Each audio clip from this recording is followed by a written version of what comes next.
আর গরমে না জীবনটা বেরিয়ে যাচ্ছে রান্নাঘরে ঢুকতে গেলে। এই দেখো প্রথমেই করেছি একদম গরম গরম ভাত, ঠিক আছে। এরপরে এখানে আছে আমের ডাল, এই যে দেখো আমের ডাল, এই যে আম দিয়ে ডাল আছে। আর এখানে আছে আমার ছেলের জন্য চিংড়ি মাছ ভাজা।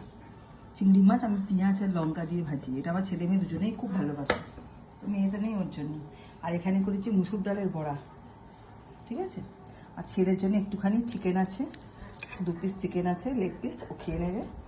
আর এখানে হয়েছে আলু ভাজা, আর এখানে হয়েছে লাউ চিংড়ি, লাউ দিয়ে চিংড়ি মাছ। ব্যাস এই হচ্ছে আজকে রান্না। ভেবেছিলাম একটু চাটনি করবো, আর চাটনি করতে পারলাম না, আমি গরমে কতক্ষণে বেরিয়ে আসবো ঘর থেকে, রান্নাঘর থেকে, আর পাচ্ছি না।